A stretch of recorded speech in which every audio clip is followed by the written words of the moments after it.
"You're too big, you'll hurt me," said the Amish girl. The mountain man looked down, his voice steady. "Your comfort first." She fled across the mountains, shunned by her own people, hunted by a man who claimed her as his wife. He was a giant of the frontier, feared for his strength, but carrying a broken heart and a chapel built with his late wife's hands. The world thought him dangerous. She thought him terrifying. Yet in his cabin by the spring, she found something no one expected: gentleness. But the ground shakes with iron and greed.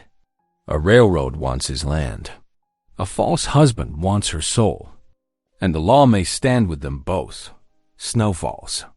Hooves thunder. Secrets burn in the courthouse. And as she's dragged away, his vow still echoes: "Your comfort first." Will faith and mercy be enough to break chains of lies? Or will the girl who begged for safety lose everything she dared to trust? Every story brings us a little closer. Together. Before we dive in, drop a comment with where you're tuning in from. It's a joy to see how far this family of listeners reaches. The autumn wind whipped through the towering pines, sending yellowed needles spiraling down onto the narrow mountain trail. Miriam Stoltzfus stumbled forward, her thin shoes catching on exposed roots and loose stones. Her legs trembled with exhaustion as she clutched her carpet bag close, its familiar weight offering little comfort after days of hard travel. The late afternoon sun filtered through the branches, casting long shadows across her path. Her torn bonnet barely stayed in place, and wisps of dark hair escaped to dance around her face. She had left everything behind in Lancaster: her community, her faith family, and the crushing weight of expectations that had finally become too much to bear. The train tracks had ended 3 days ago in a bustling Colorado town. Since then, she had walked whenever wagons wouldn't take her, pushing deeper into the highlands where she prayed no one would think to look for her. But now her strength was failing. The meager provisions she brought were gone, and the unfamiliar wilderness pressed in from all sides. Miriam's foot caught on another root, and this time she couldn't catch herself. She fell to her knees on the dusty trail, the carpet bag tumbling from her grip. Tears of exhaustion welled in her eyes as she tried to push herself up again. That's when she heard it, the steady clip-clop of hooves approaching around the bend. Her heart leaped into her throat as a massive figure on horseback emerged from the trees. The man sat tall in his saddle, broad-shouldered and imposing against the darkening sky. He pulled his horse to a stop when he spotted her, and Miriam felt fear freeze her in place. She had never seen anyone so large, so capable of causing harm. But there was something different in how he handled his mount, the gentle way he reined in and dismounted with careful movements.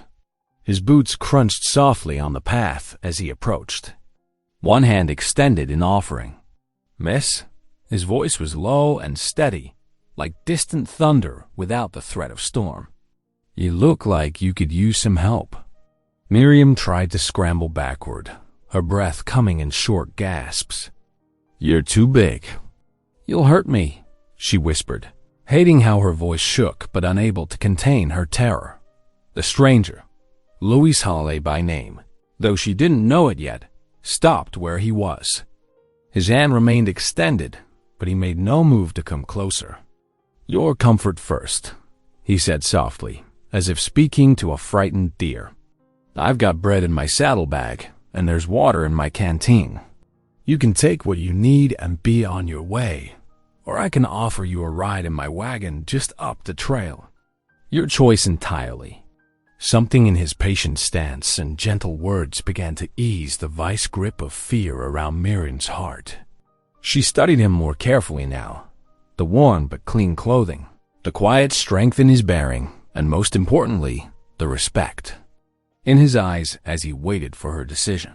His wagon, when they reached it, was sturdy and well-maintained. Luis helped her up onto the wooden seat with movements so deliberate and careful that Miriam found herself relaxing despite her earlier terror. He handed her a chunk of fresh bread from his saddlebag before climbing up beside her, leaving as much space between them as the seat would allow. The sun was setting by the time they reached his cabin, painting the sky in brilliant oranges and deep purples. The structure was rough-hewn but solid, with smoke curling from the stone chimney and lamplight glowing in the windows. As Luis helped her down from the wagon, Miriam noticed how his large hands barely touched her, always respecting the boundary of her fear. Inside, the cabin was simple but welcoming. A fire crackled in the hearth, casting dancing shadows on the log walls. Miriam's gaze was drawn immediately to the small wooden cross mounted above the fireplace, a symbol of faith that sparked something familiar in her weary soul. Luis moved about the cabin with quiet efficiency, laying out a quilt near the fire and setting a cup of hot tea within her reach. He then retreated to the far side of the room, giving her space to settle.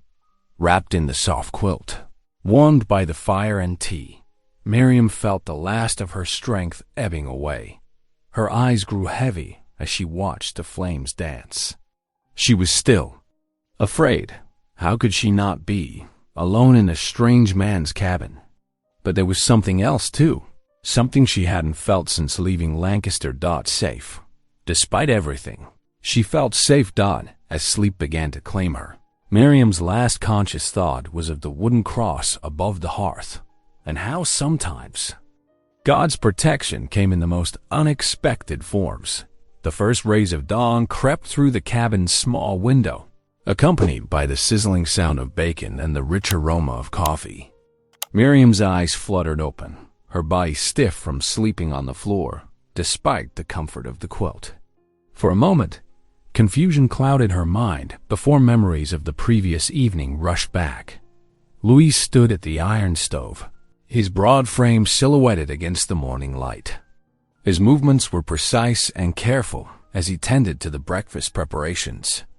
When he noticed her stirring, he gave a slight nod but didn't press her to speak. "Morning," he said softly, keeping his distance as he set a plate on the rough-hewn table. Steam rose from the bacon and eggs, a sight that made Miriam's empty stomach rumble. "Please, eat first." Miriam rose slowly, smoothing her wrinkled dress before taking a seat at the table. She bowed her head in silent prayer before picking up her fork. The food was simple but filling, and she couldn't remember when she'd last had a proper meal. Luis settled into a chair across from her, leaving plenty of space between them. He ate quietly for a few moments before asking in his gentle rumble, "Do you have family searching for you?" Miriam's fork paused halfway to her mouth. She set it down carefully, studying the grain of the wooden table. I left Lancaster County," she admitted, her voice barely above a whisper. "Under shameful circumstances."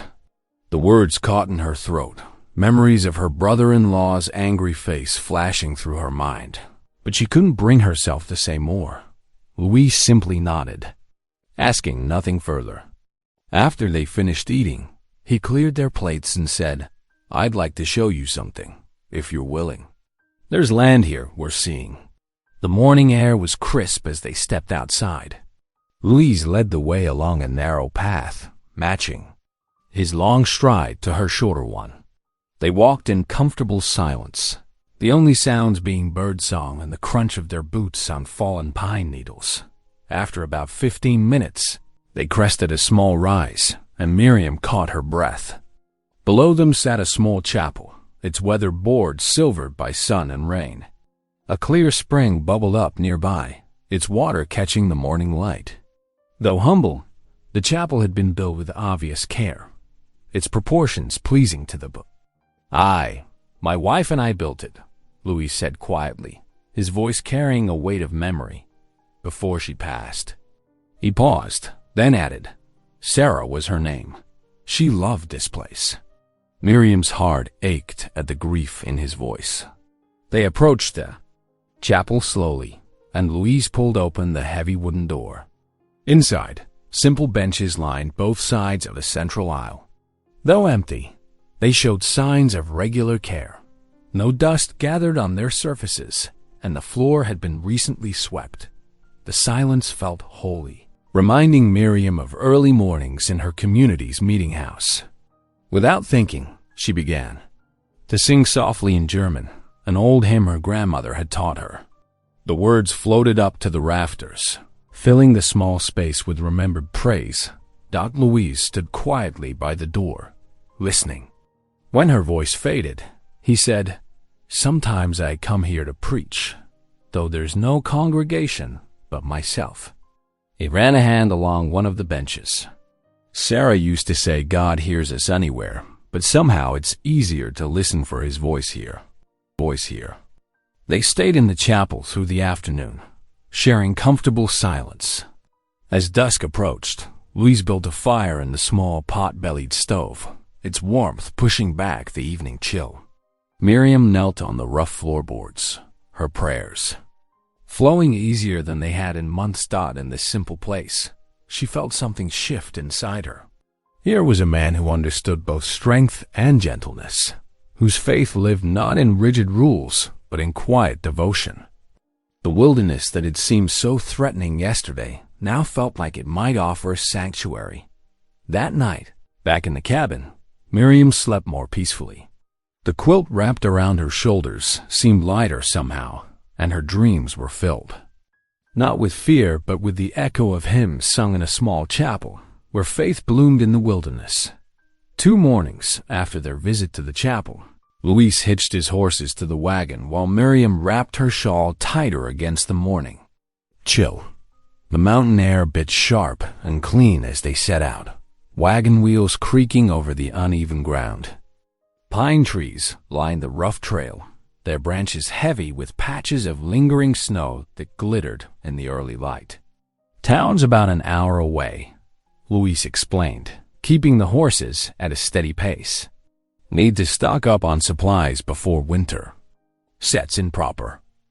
Miriam nodded, watching the landscape roll past. The higher elevations still held white drifts in shadowed places, though down in the valley, autumn clung to the last of its colors. The wagon jostled over rocks and ruts, but Louise handled the reins with sure hands, guiding them carefully around. The worst spots as they descended into the valley. The settlement came into view, a collection of wooden buildings strung along a dusty main street. Railroad crews were scattered about, their presence marked by stacks of iron spikes and heavy hammers near the tracks. The sharp ping of metal on metal rang out as workers drove spikes into fresh-laid ties. Miriam pulled her bonnet lower. "I'm comfortable," with the way some of the men's gazes followed their wagon.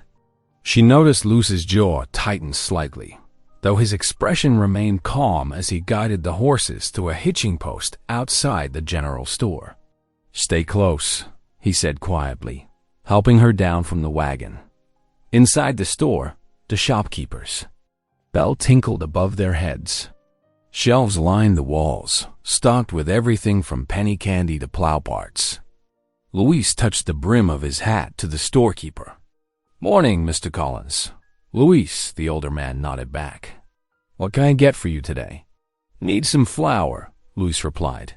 "Lamp oil too, and some seed for spring planting." He moved through the store with purpose, selecting items while keeping Miriam within sight.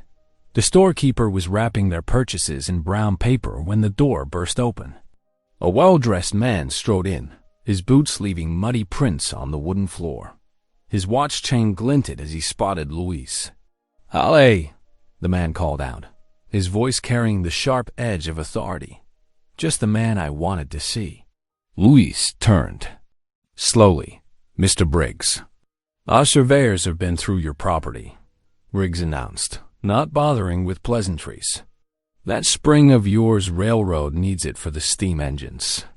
Company's prepared to make you a fair offer." "Spring's not for sale," Louise said evenly. Briggs's face hardened. "Don't be difficult about this, Holly. Progress is coming whether you like it or not. If you don't sell willingly, we'll take it to court." His gaze flicked to Miriam, then back to Louise. "Might want to think about what's best for everyone involved." Louise stepped between Briggs and Miriam, his voice low but firm. "Good day, Mr. Briggs." He gathered their packages, guiding Miriam toward the door with a gentle hand at her elbow. The ride home was quieter than the journey in. Luis seemed lost in thought, though he tried to shrug off the confrontation. "Don't worry about Briggs," he told Miriam. "He likes to hear himself talk." But Miriam could see the concern in the set of his shoulders, the way his eyes scanned the horizon as if searching for answers. When they reached the cabin, she didn't let him unload the wagon alone. Instead, she grabbed the lighter packages. Determined to help Dot as afternoon faded into evening, Miriam threw herself into the cabin's chores. She insisted on helping with the milking, her small hands working steadily alongside Luce's larger ones. She swept the cabin floor until it gleamed, then set bread dough to rise near the stove's warmth. For the first time since her arrival, they sat down to supper together in easy conversation. Luis spoke of his horses, of the weather patterns in the mountains. Miriam shared stories of her grandmother's garden, of the quilting circles back in Lancaster. The lamp's glow softened the cabin's rough edges, making it feel more like home. Outside the window, moonlight caught the metal tips of the surveyor's stakes that dotted the land near the spring. They glinted like silent sentinels, marking the railroad's claim. Miriam saw Luce's gaze drift to them more than once during the meal, though he tried to hide his worry behind small smiles and quiet words. The stakes stood as stark reminders that their peaceful routine faced an uncertain future. The railroad shadow had fallen across Luce's land, and with it, the threat of losing not just water for his horses and garden, but the spring that gave life to the little chapel where his wife's memory lived on. Gray clouds hung low over the mountains, their heavy bellies promising rain. Miriam stood beside Louise at the broken fence rail, her plain dress whipping in the wind. She held the wooden post steady while Louise worked, his movements precise and unhurried. "Like this," he demonstrated, showing her how to test the rail's strength. "Post needs to be set deep, or the first heavy snow will take it down again." Miriam nodded, appreciating how he explained things without making her feel simple. Her hands, though smaller than his, proved capable enough at the task. When they finished the fence, Louise led her to the woodpile behind the cabin. "Winter's coming. Fast up here," he said, arranging several logs into a careful pattern. "Stack them this way, see? Lets the air flow through. Keeps the wood dry." He paused, looking at her. "If you're willing to help, that is." "I am willing," Miriam answered, already reaching for a log. She noticed how he always asked, never ordered, so different from what she had known before. They worked through the morning, falling into an easy rhythm. Luis would split the larger pieces with his axe, while Miriam arranged them in neat rows. The familiar motion of work helped settle her mind, though her arms grew tired. As the sun climbed toward noon, the sound of hoofbeats drew their attention. A rider approached along the trail, his saddlebags bulging with goods. Miriam recognized him as a peddler, the kind who carried not just wares, but news between settlements. "Morning to you both," the peddler called out, reining his horse to a stop. "Got some fine needles and thread, if the lady's interested. And news from back east, fresh as yesterday's bread." Miriam felt her shoulders tighten. She kept her face turned away, pretending absorption in the woodpile while Louise spoke with the man. Her heart pounded as she caught fragments of their conversation. Talk of Lancaster County, of strange happenings among the Amish folk. The peddler stayed only long enough to sell Louise some fishing hooks and share the latest railroad gossip. As his horse's hoofbeats faded away, Miriam realized she had been holding her breath. Louise noticed her discomfort but said nothing, only gestured toward the cabin where rain clouds threatened. They spent the afternoon indoors, Miriam stirring a pot of stew while Louise mended harness leather near the fire. The familiar scent of cornbread baking in the cook stove filled the cabin, almost making Miriam forget her earlier fears. Almost.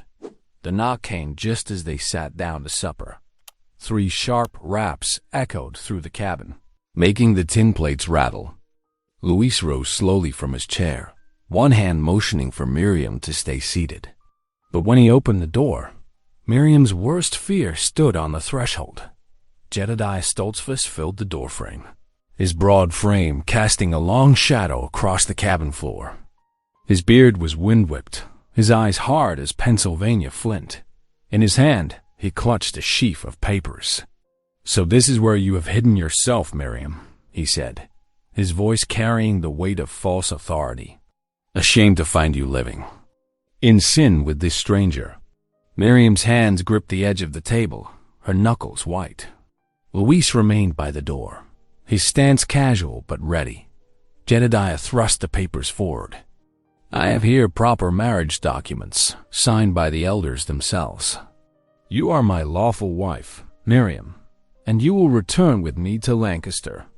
"Those papers are false," Miriam whispered, finding her voice at last. "I never agreed."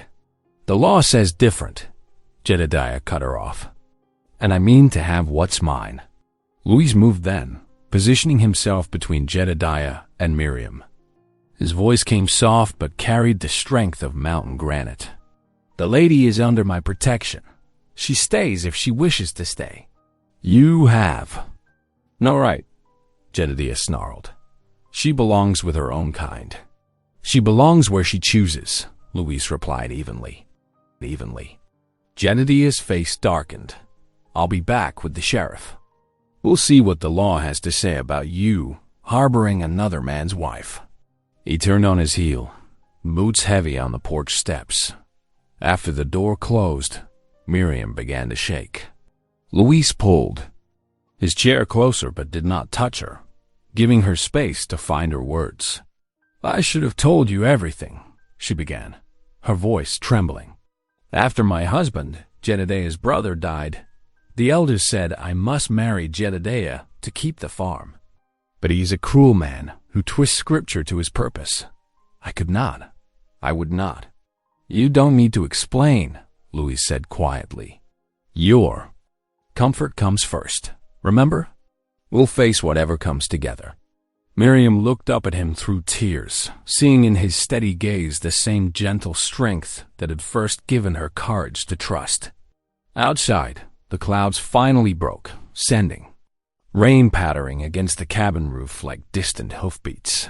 Morning crept over the mountains with bitter fingers of cold. Miriam sat at Luce's rough-hewn table, tears falling silently onto her clasped hands. The breakfast porridge grew cold before her, untouched. "The law favors men," she whispered, her voice barely louder than the wind whistling through the cabin's chinked logs. "Jedediah will speak and they will listen. Women, we have no voice." Luis paused in his work at the fireplace, setting down the poker with deliberate care. "There's one who might help us see clear," he said. "The circuit preacher knows both law and scripture." Through the window, Miriam watched clouds scuttle across the pale morning sky. "You would take me to him?" "If you are willing." Luce's voice held no pressure, only quiet support.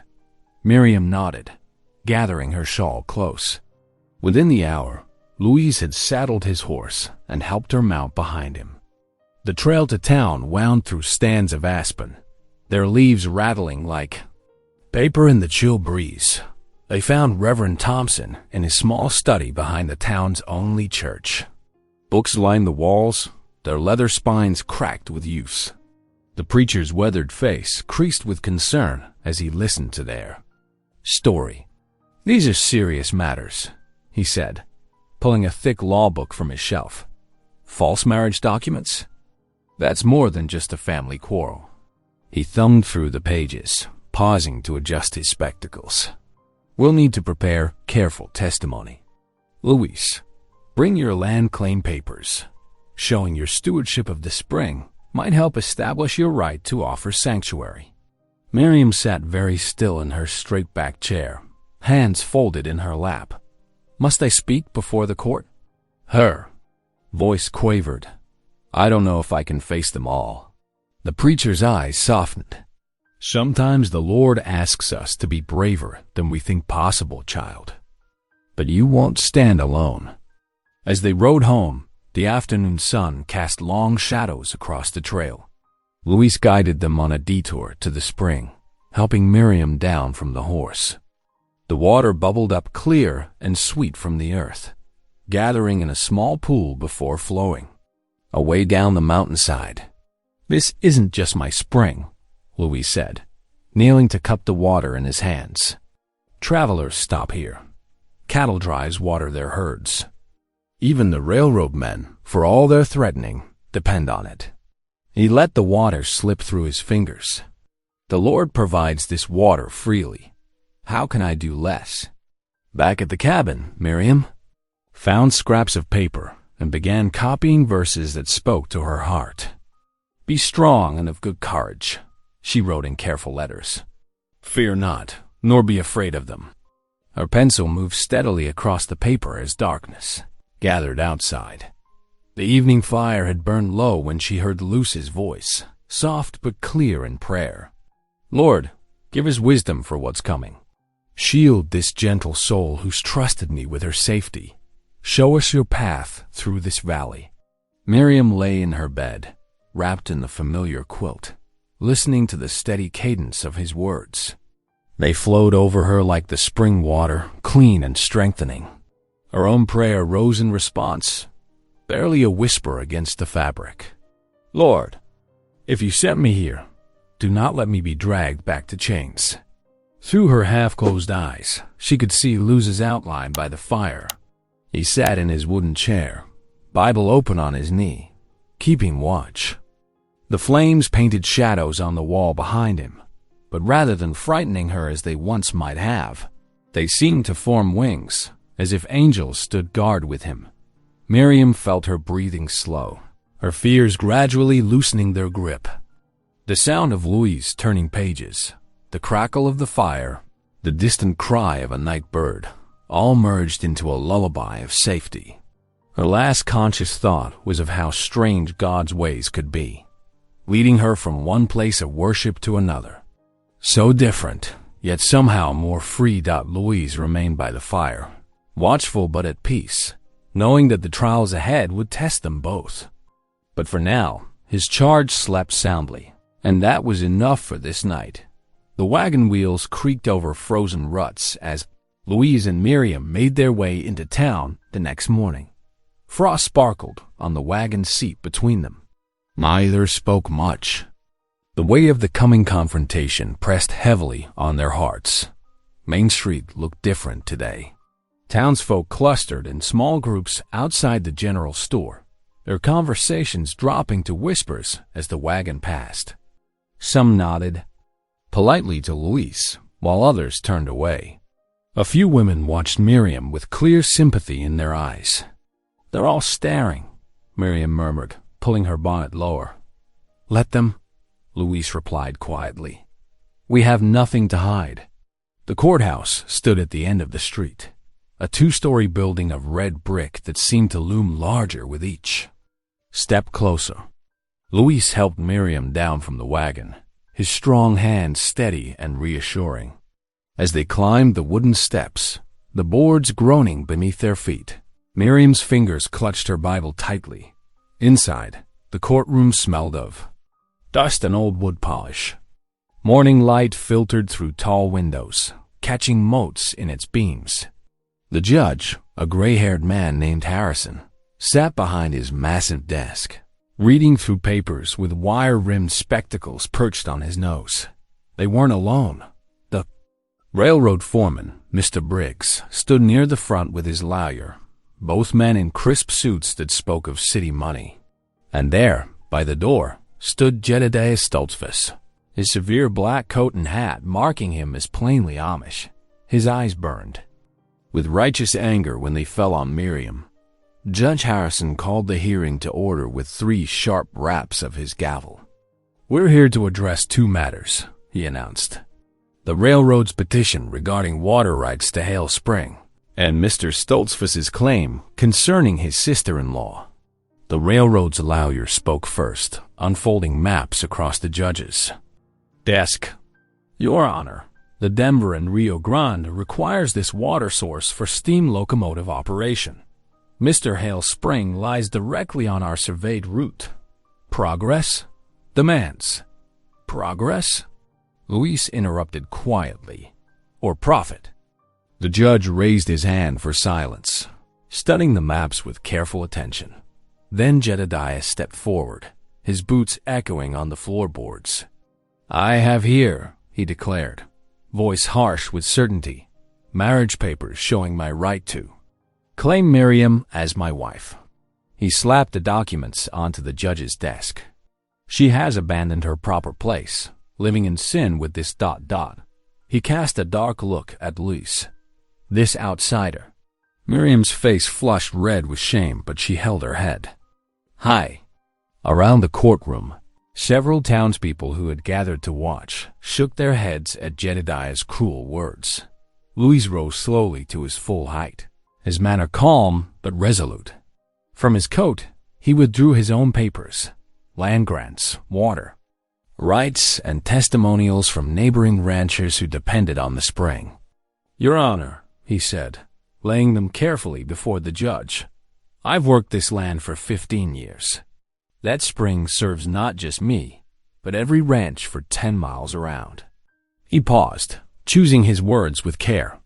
As for Miriam, she came to me seeking sanctuary from a false marriage claim.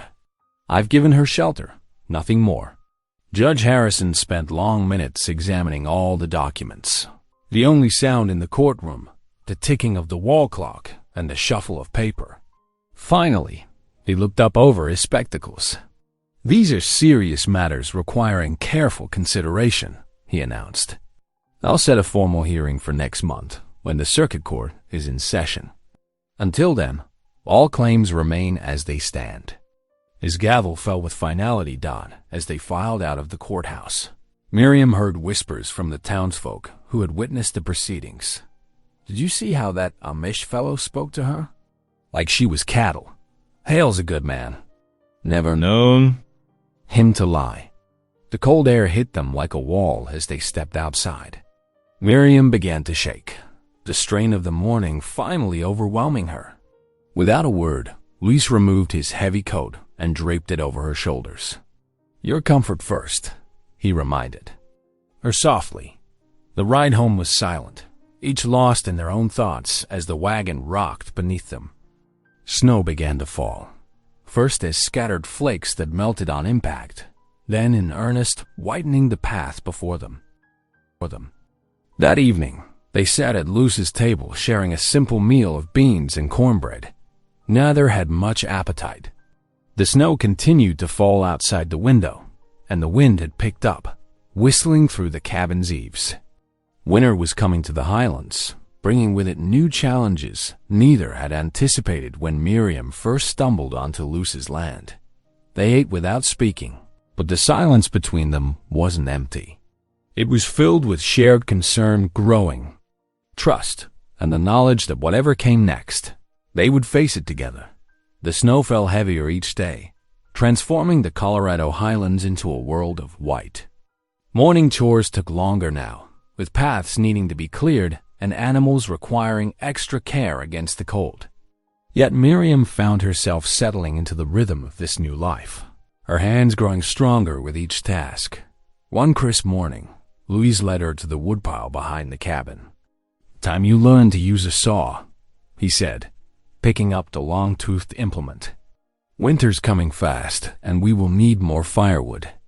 Miriam eyed the saw with uncertainty, its steel teeth glinting in the pale sunlight. I have never used such a tool before. Luis positioned a log on the sawing horse. Here, he said, demonstrating the motion without touching her. Let the weight of the saw do the work. No need to force it. His large hands moved through the air, showing her the rhythm. Miriam gripped the wooden handles, trying to mimic his movements. The saw jumped and skittered across the wood surface. She felt her cheeks warm with frustration, but Luis remained patient.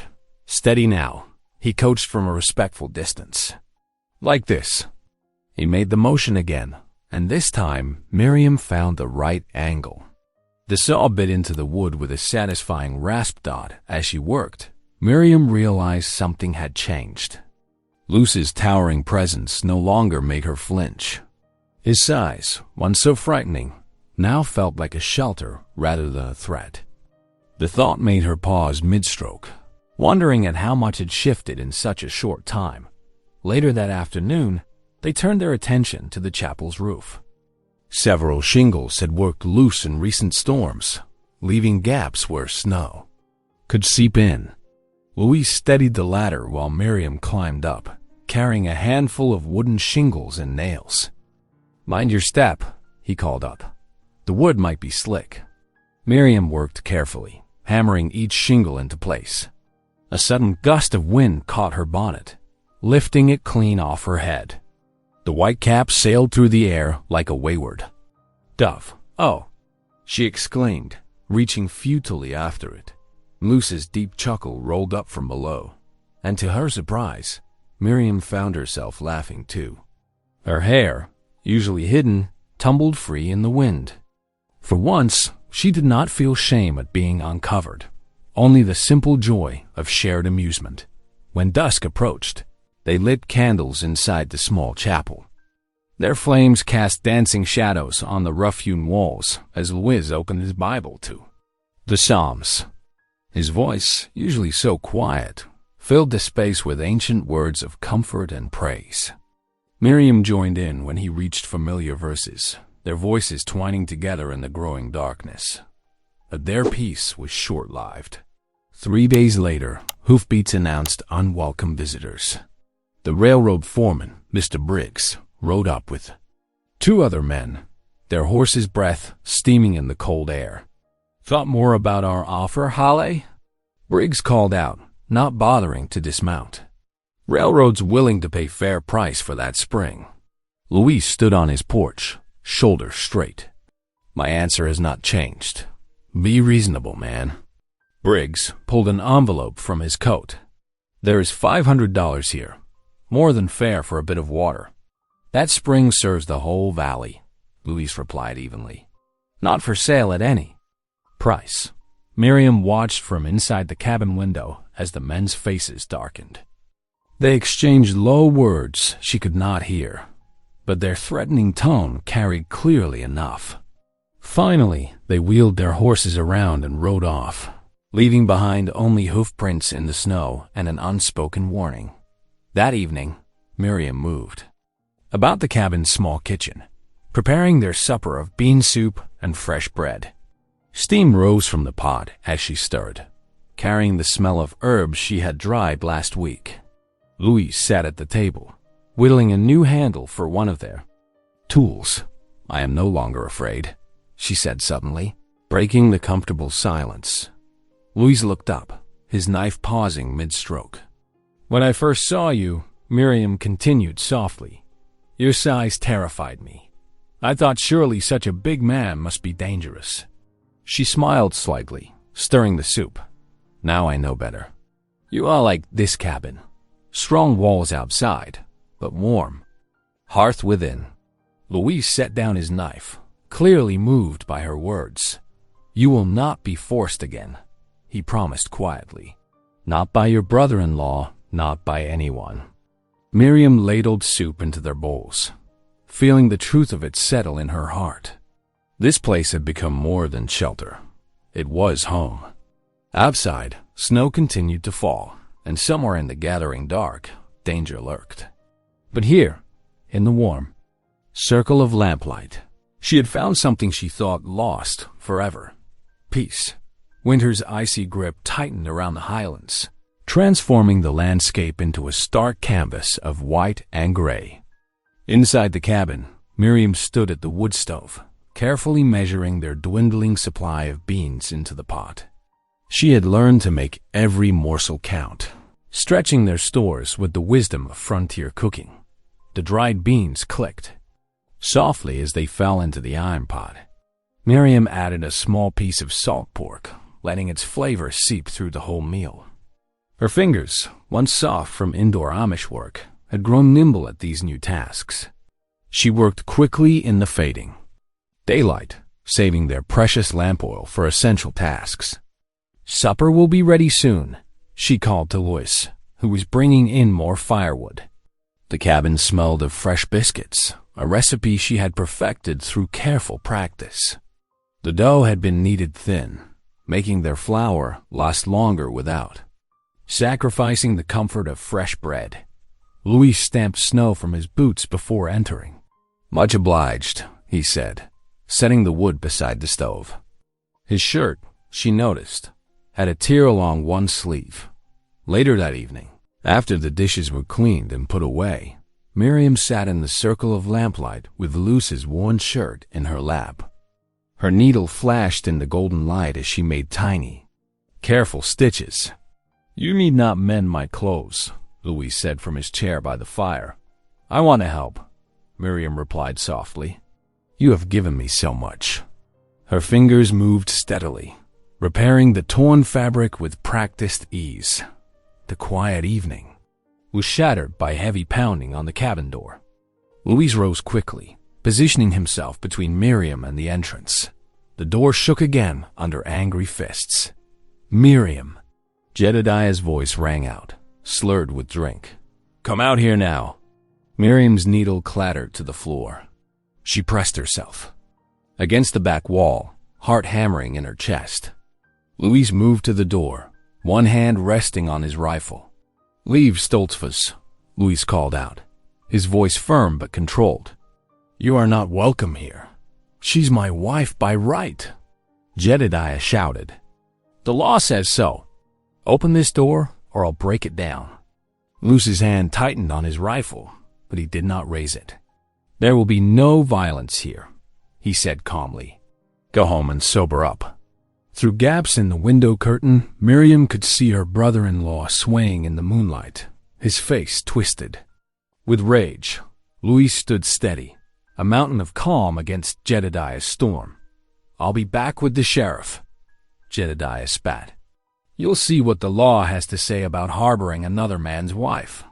His boots crunched in the snow as he stumbled away, his threats echoing in the cold air. When silence returned, Miriam's legs gave way. She sank to the floor, tears streaming down her face. "I cannot escape," she whispered. "No matter how far I run, the past follows." Louis set his rifle aside and knelt on the floor, keeping a respectful distance. His deep voice filled the cabin as he prayed. "Lord, soften the hearts of those hardened by anger and pride. Show them your way of peace. Protect those who seek refuge. In your name." Miriam's tears slowed as she listened to his words. The prayer wrapped around her like a warm blanket, slowly easing the tight knot of fear in her chest. Morning arrived with crystalline clarity. Sunlight caught in the icicles hanging from the cabin's eaves, transforming them into prisms that scattered rainbow light across the snow. Miriam stood at the window, watching the display with wonder. Luce's steadfast faith from the night before had planted a seed of hope in her heart. "We need water," Louis said gently, holding 2 wooden buckets. Miriam nodded, wrapping her shawl tighter before following him outside. They walked together to the spring, their boots crunching through fresh snow. The water's surface had frozen overnight, and Louise used the edge of one bucket to break through the ice. As they filled their buckets, Miriam watched the spring's dark water ripple in the sunlight. "I believe God led me here," she whispered, her breath visible in the cold air. "Not just to escape, but for a purpose." Louis paused in his work, looking at her with quiet understanding. The spring gurgled softly between them, its voice unchanged by winter's hold. Here, in this moment of morning light and fresh snow, Miriam felt the first real stirring of peace. Since her flight from Lancaster County, weeks crept by like molasses in winter. Each morning brought fresh snow and renewed anxiety about the upcoming court date. Louise and Miriam fell into a steady rhythm of work, their shared labor a comfort against uncertainty. The woodpile grew steadily higher as they worked together. Luis would swing the axe with practiced ease, while Miriam stacked the split logs in neat rows against the cabin wall. Her hands, once soft from indoor work, grew calloused from the rough bark. "We'll need every stick before spring," Luis observed. One afternoon, pausing to wipe his brow despite the cold, Miriam nodded, understanding now how the frontier demanded constant preparation. The livestock needed extra attention in the bitter weather. Miriam learned to break ice in the troughs twice daily, her movements quick and sure as she tended to the animals. She found peace in the barn's warmth, the smell of hay, and the gentle lowing of Luce's 2 milk cows. One particularly cold afternoon, the mail rider finally pushed through the snow. He carried a letter from the circuit preacher, its pages crinkled. From the journey. Luis read it aloud by the fire, his deep voice steady. "I will testify to your character and rightful claim to the spring. The Lord's truth must prevail." Miriam's heart lifted at these words. The next evening, she spent hours carefully polishing Luce's best boots until they gleamed in the lamplight. Her fingers worked methodically over the leather, each stroke a silent prayer. "These look new," Luis said when she presented them, his voice warm with gratitude. "Your coat needs pressing too," she insisted, already reaching for the worn garment. She worked late into the night, smoothing every wrinkle, securing loose threads, making him presentable for the judge. The morning of the hearing dawned clear and cold. Luis hitched the wagon while Miriam wrapped bread and cheese in a cloth, knowing the day would be long. Before heading to town, they stopped at the small chapel. Inside, frost painted delicate patterns on the windows. Miriam moved quietly to the altar where the Bible lay. With trembling fingers, she tucked a carefully written note between its pages. "Lord, let truth be seen."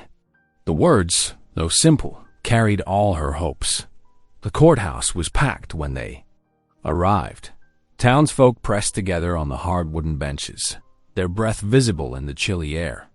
The railroad's lawyers sat at one table, papers spread before them like a fortress.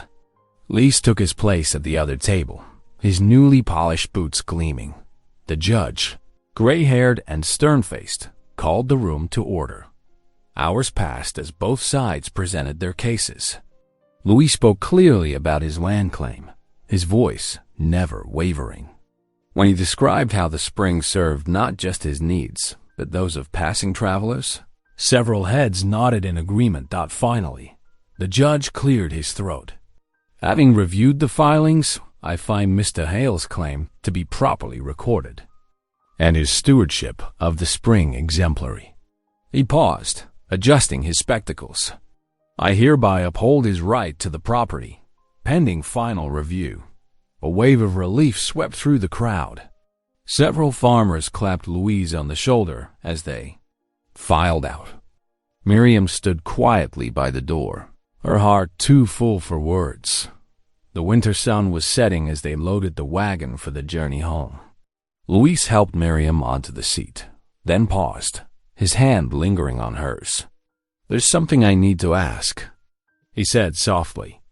Miriam's heart quickened as he continued, his voice gentle but uncertain. "Would you consider staying here? Not as my servant, but as my partner?" The question hung in the crisp air between them. Miriam felt warmth flood her cheeks despite the cold. She didn't speak, but her eyes met his, carrying a glimmer of hope. She hadn't dared feel before. That evening, the cabin seemed transformed. Lamplight danced on the walls as they shared a simple supper. For the first time, Miriam's laughter rang out freely, mixing with Luce's deeper chuckle.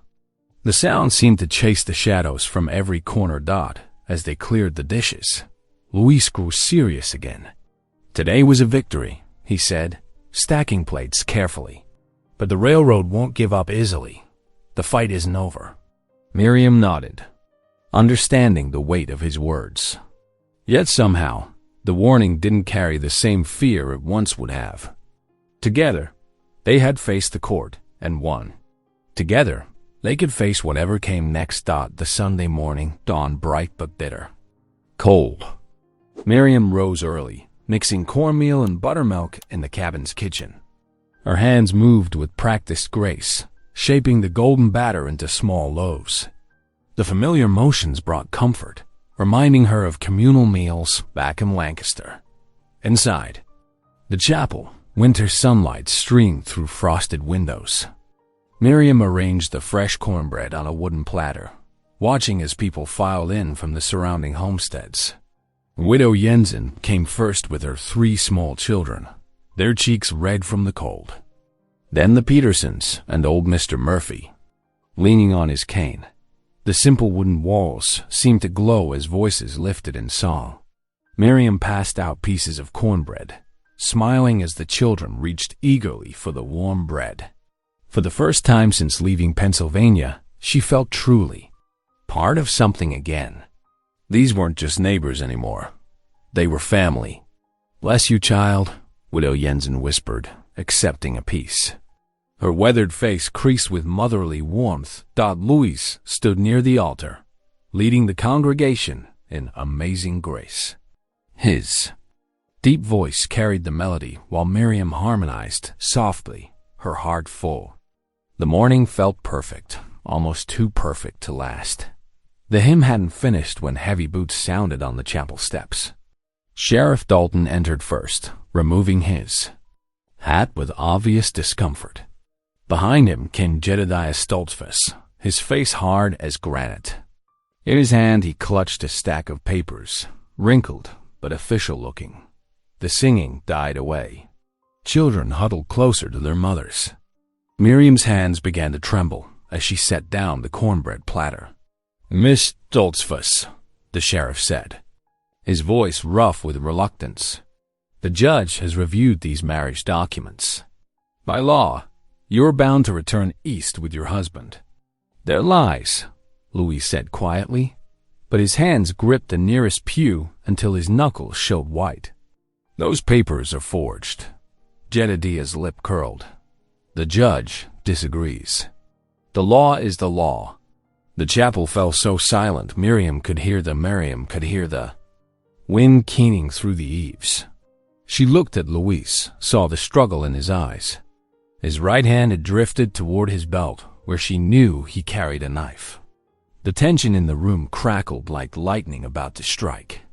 "No," Miriam said softly, finding strength she didn't know she had. She moved to stand between the men, her skirts rustling in the silence. "Louis, do not sin on my account." Luce's shoulders sagged slightly, but he straightened his spine. "Your comfort first," he reminded her, though his voice was thick with pain. "We'll camp nearby tonight," Sheriff Dalton said. "My deputies will escort you east at first light tomorrow." He couldn't quite meet Miriam's eyes as he spoke. The congregation dispersed slowly, mothers hurrying children past the tension. Widow Jensen pressed Miriam's hand as she left, tears tracking down her weathered cheeks. Soon only Louise remained, standing silent in the empty chapel, while Jedediah waited outside with the sheriff. Back in the cabin, Miriam moved like someone in a dream. She packed her few belongings in the carpet bag she'd arrived with, each item a reminder of the peace she'd found here. Through the window, she could see the sheriff's men setting up camp, their fire sending sparks into the darkening sky. At the rough-hewn table, Miriam penned a farewell note by lamplight. Her tears smudged the ink as she wrote of her gratitude, her sorrow, her prayers for his protection.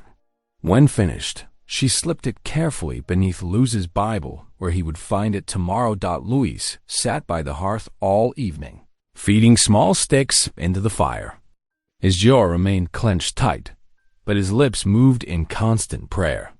Miriam recognized the words of Psalms, asking for strength, for guidance, for protection. The firelight caught the silver threading through his dark hair as the hours crept past. Outside, the night pressed close against the cabin walls. Frost crept across the window panes in delicate patterns, and the wind moaned through the pine trees. It was the coldest night of winter, as if nature itself protested what was to come. The fire dwindled to embers, but still Luis prayed, his whispers a shield against the darkness. Miriam lay awake in her bed, memorizing the sounds of home. The settling of logs, the faint crackle of coals, the steady rhythm of Luce's voice holding back the night. Tomorrow would come too soon, bringing with it change she thought she'd escaped. But for now, she had these last precious hours of freedom, wrapped in the warmth of Luce's steadfast faith and unwavering dignity. Dawn arrived with leaden skies and bitter winds. The morning light revealed a grim procession forming outside Luce's cabin. 2 deputies astride their horses, Jedediah's wagon with its canvas cover drawn tight, and Miriam standing small and silent beside her carpet bag. "Time to go," Sheriff Dalton said quietly, helping Miriam into the wagon's bed. She clutched her bag close, her lips moving in whispered prayer. "The Lord is my shepherd, I shall not want." Luis sat atop his horse at a distance, watching with clenched jaw as Jedediah climbed onto the wagon seat. The deputies flanked the vehicle, their rifles across their laps. From the town road, a group of women gathered, Widow Jensen among them, her apron pressed to her eyes. "This ain't right," Martha Peterson called out, her voice breaking. "That man's no husband to her." "The law must be upheld," Sheriff Dalton responded, though his voice carried little conviction. It gave the signal, and the wagon lurched forward. Sarah Cooper, the blacksmith's wife, wrapped her shawl tighter against the cold. "We won't stand for this," she declared, tears freezing on her cheeks. That poor girl escaped him once for good reason. The wagon creaked down the snowy trail, heading east toward the railway station 3 days' ride away. Miriam kept her eyes fixed on the chapel as they passed, its weathered cross standing stark against the gray sky. Luis followed at a distance, watching until the wagon disappeared around a bend. Then he wheeled his horse around, spurring it toward town. The hoofbeats echoed his heartbeat, steady, determined, resolved. He found Reverend Thompson in the church garden, already pulling on his coat. "I saw them pass," the preacher said, his lined face grave. "This is no godly justice." "I need your help," Luis said simply. "Your testimony about Jedediah's character, about the forged papers. You'll have it," Reverend Thompson assured him. "And more besides. The women are gathering at Widow Jensen's. They've seen his cruelty firsthand." Inside Widow Jensen's kitchen, a council of resistance was already forming. 6 women sat around the scarred table, their faces set with purpose. Martha Peterson had brought her ledger, documenting instances of Jedediah's threats. Sarah Cooper spoke of bruises she'd glimpsed on Miriam's wrists during their brief encounters. "We'll all testify," Widow Jensen declared, pouring coffee into tin cups. "That man's a wolf in plain dress, and the judge needs to hear it." Meanwhile, the wagon carrying Miriam jolted over frozen ruts. Jedediah's voice carried back to her, sharp with spite. "You'll learn submission yet, girl. No more of this wild western freedom." Miriam pressed her back against the wagon's side, drawing strength from the memory of Luce's gentle ways. When Jedediah passed back hard bread and dried meat, she turned her face away, her stomach cramped with hunger. But she would not take food from his hands. Snow began falling in the early afternoon, thick flakes that quickly covered the trail. The deputies hunched in their saddles, collars turned up against the wind. There, progress slowed to a crawl. Back in town, Luis found support from an unexpected quarter. John Harrison, whose ranch bordered the railway's planned route, rode up to the gathering at Widow Jensen's. "I've seen how that Stoltzfus treats his stock," Harrison growled. "No man who beats a horse deserves to claim a wife. Count me in." They formed their plan around the kitchen table. Luis, Reverend Thompson, the rancher, and the determined women. They would ride at first light, following the wagon's trail. The preacher carried papers proving his authority to perform and dissolve marriages. The women would testify to Jedediah's character and the community's support of Miriam. Harrison knew every trail and shortcut in the territory. As evening fell, Luis rode alone to the chapel. Snow drifted through gaps in the roof he and Miriam had mended together. He knelt before the simple altar, laying his burden before God. "Lord," he whispered into the gathering dark, "show me the way to bring her home without violence. Give me strength to protect without hatred. Help me trust in your justice more than my own anger." The empty chapel held no answer but the wind's whisper, yet Luis felt his resolve strengthen. Tomorrow would bring its own trials, but tonight he could prepare his heart for the task ahead. He remained on his knees as darkness filled the chapel, praying for wisdom, for Miriam's safety, and for the courage to face whatever lay ahead. The winter sun struggled to pierce heavy clouds as Luis led his rescue party through the snowy highlands. Behind him rode Reverend Thompson, John Harrison, and Peter Mills, the railroad surveyor who had approached their group just before dawn with guilt weighing heavy on his conscience. Snow crunched beneath their horses' hooves as they followed the wagon's deep tracks. The trail wound through stands of pine, their branches drooping under white blankets. Luis's broad shoulders were set like iron, his eyes scanning the path ahead while his mind remained fixed on Miriam. "Mr. Hollow," Peter Mills called out, spurring his horse forward to ride alongside Luis. The surveyor's face was drawn with worry. "There's something you need to know about those marriage papers," Stoltzfus showed the court. Luis turned slightly, his expression carefully neutral. "Speak your piece, Mr. Mills." "They're forged," Mills admitted, his voice catching. I helped him doctor them. The dates, the signatures, all false." He pulled a folded paper from his coat. "And there's more. Your land filing for the spring. It predates the railroads. Claimed by 3 years. The company knew it, but they thought they could pressure you out anyway." Luis accepted the document with steady hands, though his heart hammered. Here was the proof they needed, but time pressed hard against them. "Much obliged for your honesty," he said quietly. "But this truth needs to reach Sheriff Dalton before they make the railway station." "The snow slowing them down," Harrison called from behind. "We're gaining ground." They rode on through the deepening snow, the horses laboring up slopes and picking their way down icy inclines. Luis led them off the main trail twice, taking shortcuts he knew from hunting trips, while Harrison confirmed their direction by landmarks half hidden in the whiteness. Miles ahead, Miriam huddled in the wagon bed, her prayer book open despite the cold numbing her fingers.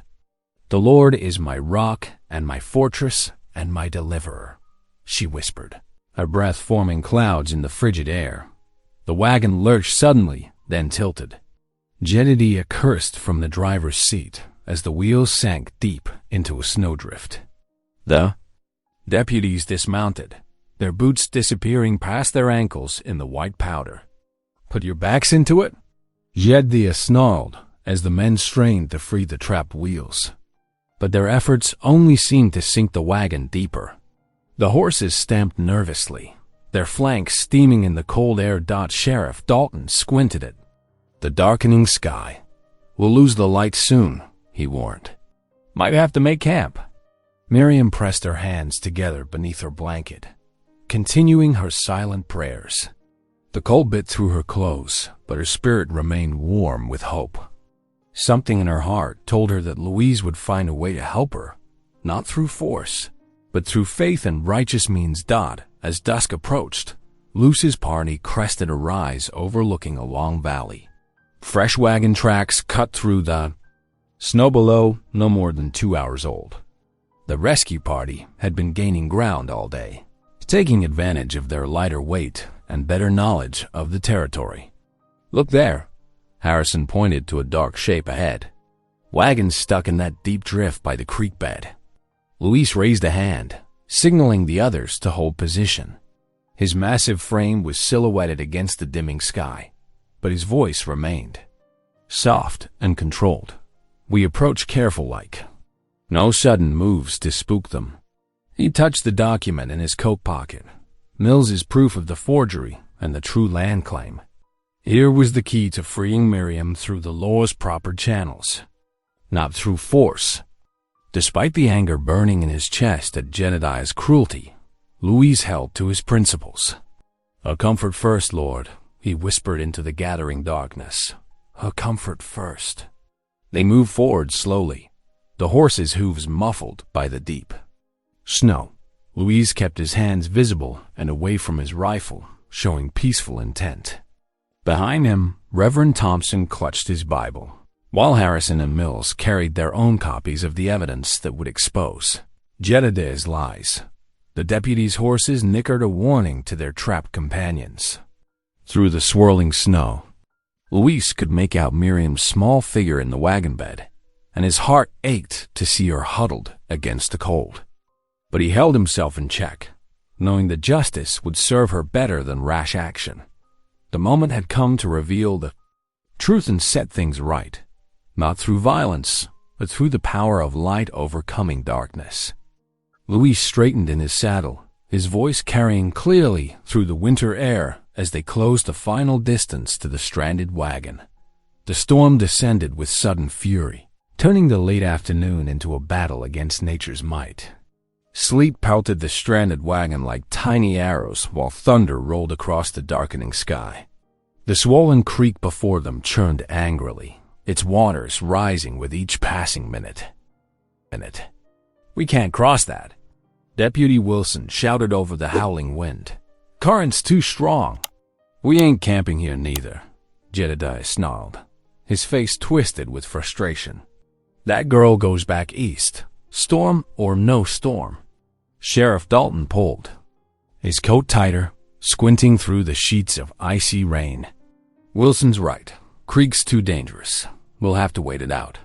Miriam huddled in the wagon bed, her prayer book clutched to her chest. The cold had settled deep in her bones, but her lips moved in silent supplication. Through the curtain of sleet, shapes emerged from the darkness. Riders, their forms growing clearer as they approached. Louis led the group, his massive frame steady against the wind.